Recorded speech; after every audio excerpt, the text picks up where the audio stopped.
नमस्कार दोस्तों, यह video class 10th chapter 2 part 3 है। इसके पहले मैंने पार्ट ऑलरेडी अपलोड कर दिए हैं, उसको आप एक बार ज़रूर देखिए, तब इस थर्ड पार्ट पे आइए तो ताकि आपको इजीली सारी चीज़ें समझ में आएंगी। अब हम इस पार्ट में डिस्कस करने वाले हैं how do acid and base react with each other. Acid और बेस को अगर मैं आपस में रिएक्ट कर दूँ तो क्या होगा। तो कुछ नहीं, आपको एक एक्टिविटी देखनी है। जैसे हर बार हम देखते हैं take 2 ml of dilute sodium hydroxide, मतलब ये क्या हो गया, बेस हो गया, और टेस्ट ट्यूब में ऐड कर दो drop of the phenolphthalein solution का। तो अब कौन सा कलर आएगा, तो बेटा कलर आएगा पिंक, जो मैंने ऑलरेडी आपको बताया हुआ था। बेस में आप अगर फिनोप्थिलीन सॉल्यूशन डालते हो तो कौन सा कलर आता है, पिंक कलर आता है।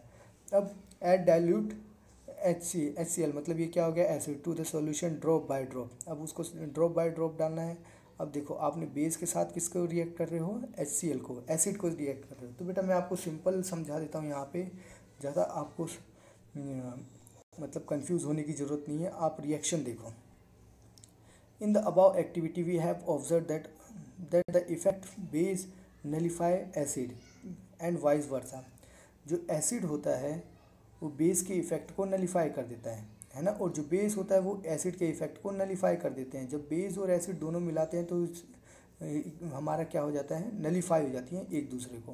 तो निकलता क्या है, मान लो देखो, जब रिएक्टेंट बेस है हमारा और एसिड है ना, तो बेस को मैंने एसिड के साथ रिएक्ट किया तो आपका क्या निकलेगा, ये हमेशा निकलेगा, ध्यान में रखना, एक कॉमन सोल्ट और एक वाटर। एसिड को मैंने बेस के साथ रिएक्ट किया तो मेरा सोल्ट प्लस वाटर, ये आपका प्रोडक्ट आएगा। ये आपको क्लियर हो गया। अब आपसे कोई भी पूछे बेस के साथ एसिड को रिएक्ट कर दो तो आपको क्या मिलेगा, सोल्ट प्लस वाटर। ये चीज़ क्लियर हो गई। This reaction between acid and base to give a salt and water as known as the neutralization reaction. इस रिएक्शन को हम बोलेंगे न्यूट्रलाइजेशन रिएक्शन। जब भी हम एसिड को और बेस को आपस में रिएक्ट करते हैं तो हमें क्या देता है, salt plus water, that is known as the neutralization reaction. ये आपको क्लियर हो गया। In general neutralization reaction is can be written as, इसको हम कैसे लिख सकते हैं, बेस को मैंने एसिड के साथ रिएक्ट कर दिया तो सिंपल आपका क्या बन गया, salt plus water carry out हो गया। इस रिएक्शन को हम बोलेंगे न्यूट्रलाइजेशन रिएक्शन। तो बेटा क्लियर हुआ कि नहीं हुआ। जो भी रिएक्शन में हम एसिड को अगर बेस के साथ रिएक्ट कर रहे हैं तो उस रिएक्शन को हम बोलते हैं न्यूट्रलाइजेशन रिएक्शन। अब यहीं पे हम दूसरी रिएक्शन देखते हैं। जैसे मैंने रिएक्शन कर दिया metal oxide with acid. Metal oxide मतलब होता है जैसे कैल्शियम ऑक्साइड को आपने किसके साथ रिएक्ट कर दिया, एसिड के साथ रिएक्ट कर दिया। मेटल ऑक्साइड मतलब कोई भी मेटल होगा उसके अंदर ऑक्सीजन मिल जाएगी, that is known as the metal oxide, है ना। अब एक्टिविटी देख लेते, कुछ नहीं, कॉपर ऑक्साइड, कॉपर मतलब कॉपर के साथ मैंने क्या ऐड हो गया, ऑक्सीजन, तो वो हो गया कॉपर ऑक्साइड। जैसे आयरन ऑक्साइड होता है, काफ़ी कुछ हमने देखा है ना, तो ये होता है हमारी कॉपर ऑक्साइड। मतलब मेटल के साथ क्या रिएक्ट हो गया आपका, oxygen, that is known as the metal oxide, है ना। उसको बीकर में लो और हाइड्रोक्लोरिक एसिड उसमें क्या करो, स्लोली ऐड करो और हिलाते चले जाओ तो आपको क्या मिलेगा। देखो, जब आपने मेटल ऑक्साइड में एसिड को रिएक्ट किया तो भी आपको क्या मिला, सोल्ट प्लस वाटर। और यहाँ पे भी बेस को आपने एसिड के साथ रिएक्ट किया था तो भी क्या मिला था आपको, सोल्ट प्लस वाटर। तो आपको ये चीज़ें क्लियर हो गई। मेटल ऑक्साइड को अगर आप एसिड के साथ रिएक्ट करते हो तो आपको क्या मिलता है, सोल्ट प्लस वाटर। अब हम इसको और थोड़ा पढ़ लेते हैं। You will notice that the colour of the solution become blue green.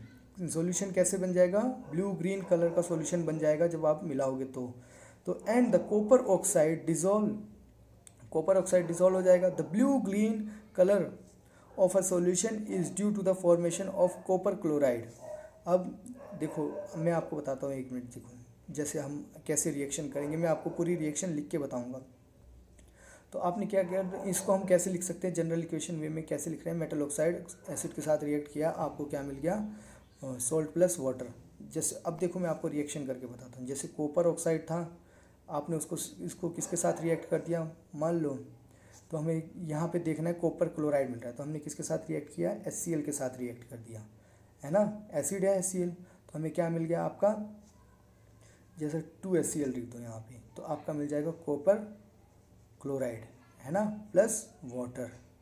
तो ये हो गया आपका एक सोल्ट और ये बन गया आपका वाटर। तो आपको पता चल रहा है कॉपर ऑक्साइड को मैंने हाइड्रोजन मतलब HCl के साथ रिएक्ट किया तो मेरे को क्या मिल गया, कॉपर क्लोराइड, और ये इसको हम बोलते हैं हाइड्रोजन क्लोराइड। तो इसको रिएक्ट कर दिया, मेरे को क्या मिल गया, वाटर। तो ये चीज़ें क्लियर हो गई बेटा, आपको हुई ना, पूरी अच्छी तरीके से क्लियर होनी चाहिए बेटा। जब भी मेटल ऑक्साइड को हम एसिड के साथ रिएक्ट करते हैं तो हमें क्या मिलता है, सॉल्ट प्लस वाटर। ये चीज़ें क्लियर हो गई आपको। अब हम बढ़ते हैं आगे। नाउ और थोड़ा हम इसको रीड करने की कोशिश करते हैं। Now right the balance equation. अब आपको क्या करना है, जो इक्वेशन मैंने करी उसको बैलेंस इक्वेशन करके उसी को इसी फॉर्म में लिखना है। बेसिक आया समझ में आपको। अब reaction of non metallic oxide with base. अब रिएक्शन को हमको क्या करना है, रिएक्शन करना है नॉन मेटेलिक ऑक्साइड को। अभी तक मेटेलिक ऑक्साइड देख रहे थे, अब non metallic oxide. Non metallic oxide क्या हो गई, जैसे कार्बन डाइऑक्साइड, आपकी कार्बन डाइऑक्साइड क्या हो गई, नॉन मेटेलिक ऑक्साइड। और बेस क्या हो गया आपका, जैसे कैल्शियम हाइड्रोक्साइड है ना, ये क्या हो गया आपका, कैल्शियम हाइड्रोक्साइड आपका क्या है, एक बेस है। तो ये आपको क्लियर हो गया। इसको मेरे को आपस में क्या करना है, रिएक्ट करना है।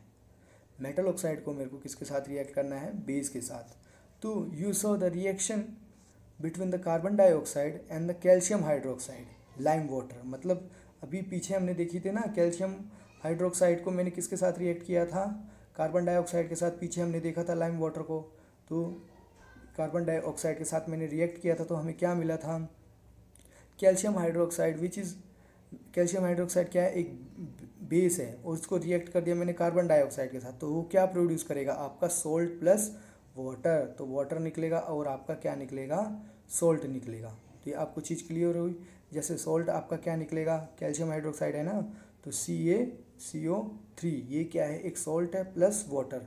ये दो चीज़ें निकलेंगी। आपको बोलेंगे बेटा रिएक्शन लिख के दिखाओ नॉन मेटेलिक ऑक्साइड की किसके साथ, बेस के साथ। तो आपको ये लिख के दिखाना है। ऐसा नहीं आप बोलोगे इसमें टेक्स्ट बुक में तो था ही नहीं, तो टेक्स्ट बुक में नहीं था तो ये मैंने लिख के आपको बता दिए।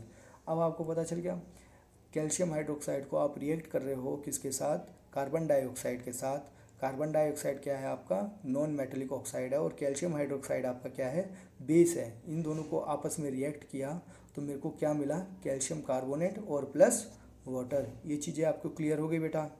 चलो ठीक है, वेरी गुड। अगर आपको कोई भी डाउट होता है बेटा कमेंट सेक्शन में आप मेरे से कमेंट करके पूछ सकते हो। तो हम अब अपने नेक्स्ट टॉपिक पे आते हैं, that is what do all acid and base have in common. मतलब एसिड और बेस में क्या कॉमन है। तो जो बेटा ये जो टॉपिक है ना, हम अपने नेक्स्ट वीडियो में डिस्कस करेंगे। आज के लिए इतना ही। अगर आपको कोई भी डाउट हो तो प्लीज़ बेटा मुझसे कमेंट करके पूछो, है ना, मैं आपके सारे डाउट सॉल्व करूँगा। आज के लिए इतना ही। Thank you very much.